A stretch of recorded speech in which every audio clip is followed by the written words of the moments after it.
Okay, Mark Rogers TV providing instant analysis of Oklahoma State's 30-21 win over Virginia Tech at the Camping World Bowl in Orlando. Okay, Cowboys win at 30-21. They wrap up their season at 10-3. The Hokies fall to 9-4. Another matchup in this bowl game between the Big 12 and the ACC. Last year, it was the ACC with a win over the Big 12. Miami over West Virginia 31-24. Season before, Baylor way too much for North Carolina 49-38. And so the seesaw continues.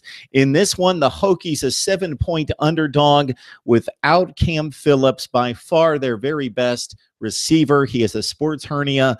He took 71 catches, almost 1,000 yards, and 7 touchdowns with him to the sideline and watched from there. No Trayvon McMillan as well. He's a former 1,000-yard back for the Hokies who has since graduated after the regular season and has decided to transfer. So he will be a graduate transfer and will be running the football for somebody else. Light season for Trayvon McMillan this year, 439 yards and 2 touchdowns. Stephen Peoples, who had 60 carries coming into the game, got the early carries for Virginia Tech out of the backfield, and he looked like a monster. He was running extremely well, running hard, not juking people out or running for huge gains, but tough yardage, as Virginia Tech looked like the better team up front, not all over the field, up front on both sides of the ball. They were more physical in the first quarter in taking the 7-3 lead. Stephen Peoples had 10 carries for 56 yards at that point. Virginia Tech up 7-3.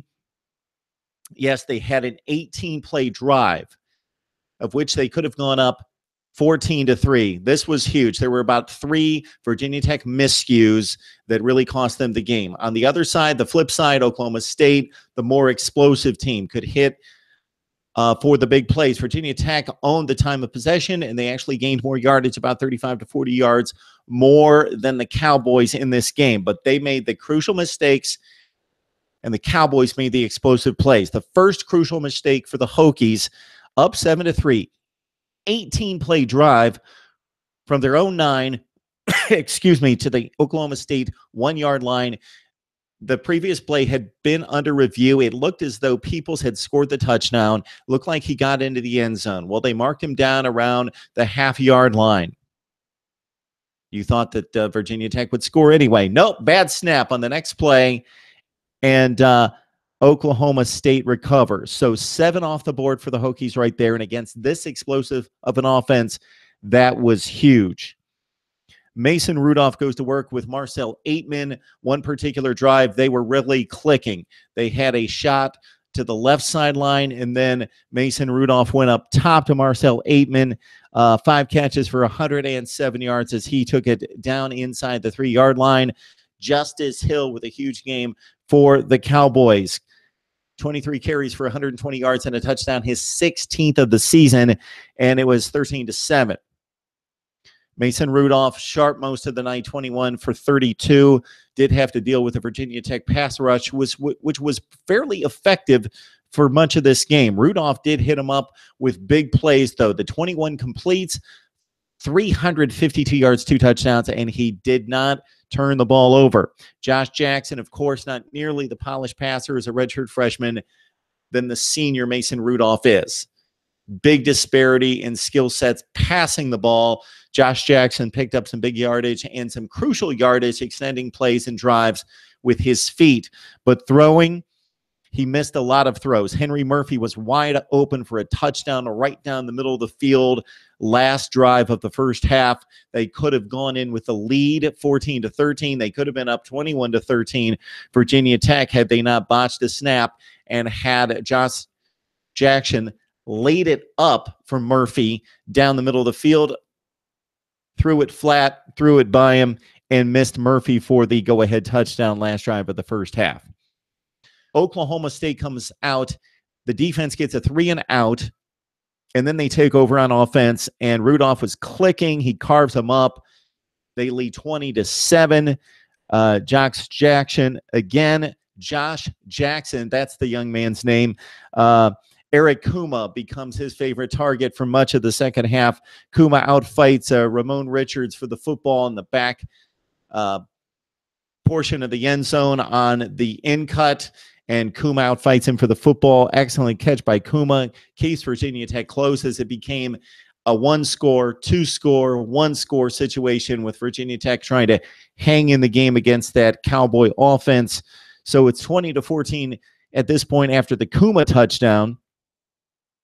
And then James Washington, we expected to see this at some point in the game. He just flies by the slot corner, out of the slot, right side, just goes straight down the field.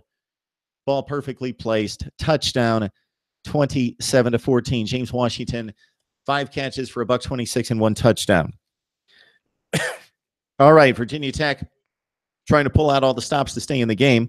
They had a 4th and 9, and their punter, Chase Mumau, completed a pass to Anthony